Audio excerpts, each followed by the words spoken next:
Lewis Hamilton is joining Ferrari for 2025. We've just got some mind-blowing news this morning that Lewis Hamilton will become a Ferrari driver for 2025, despite him already having a contract in place with Mercedes for that season. It was only announced last season that he would be signing a 2-year extension with the Silver Arrows and staying till 2025. But apparently, that's being torn up. It's being thrown away, and he's going to be with the Maranello side for the 2025 season.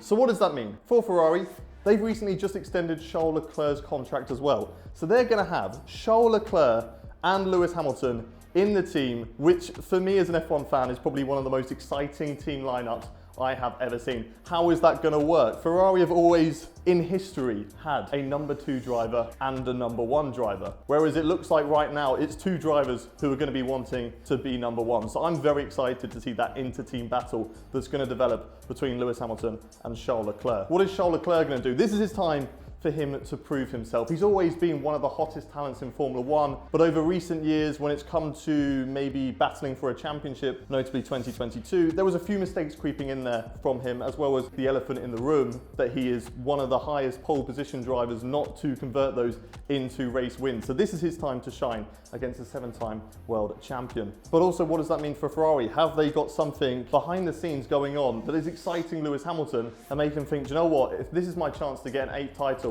it's going to be for Ferrari. I think as Formula 1 fans as well, Ferrari is one of the most famous teams in Formula 1. That red car is iconic. I mean, even if you just look at the emojis on your iPhone, it's a red Ferrari. We all know that. So for Lewis Hamilton, one of the statistically best drivers in Formula 1 to be driving for the Ferrari team is huge news and something I am incredibly excited about. I've always been a fan of Ferrari since I was a child. I've been a fan of Lewis Hamilton. Seeing those two go together, I'm really excited. But what does this mean for Mercedes? Because they've got an empty seat now. They thought they had 2 drivers for 2025, George Russell and Lewis Hamilton.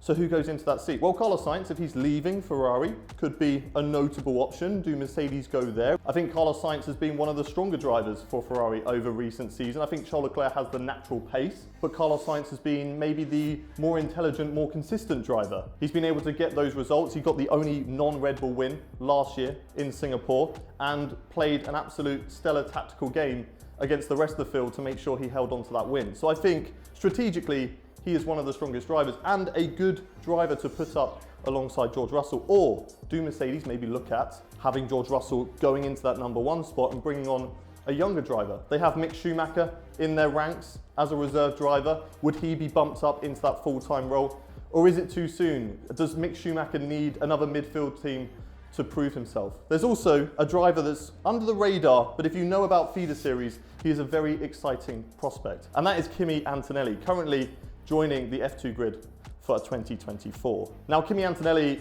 if you know feeder series, everyone's talking about him. Everyone knows the relationship between him and Mercedes, and the Mercedes are looking to try and get him into Formula 1 as soon as possible and could be the next George Russell for them, someone that they bring on and get into that Mercedes seat. But would they fast track that progress? If he were to win the F2 championship, would they just throw him straight into that Mercedes seat? It hasn't happened before for Mercedes, but it has happened for other teams. You look at Lewis Hamilton and how he got into Formula 1. He joined with McLaren, one of the top teams, and was able to show how good he was from the off. So for me, Kimi Antonelli is probably my favourite to go into that seat, and something that I would love to see a rookie in a top-end team, maybe even possibly fighting for wins in his first season. Or do we just go and just throw more oil onto the fire and just go Fernando Alonso, put him into that seat? I know Aston Martin and Mercedes have been fairly similar on pace, but the trajectory at the end of the season was looking like Aston Martin were going down and Mercedes maybe climbing back up. So is Fernando Alonso looking at that and thinking, okay, for my chance of maybe winning another and winning that 3rd world championship, Mercedes could be my best bet? Let us know in the comment section below what you think about this news and who is going to take that Mercedes seat. For me, I'm incredibly excited. Make sure you subscribe to the WTF1 channel for more news, and we'll see you on the next one.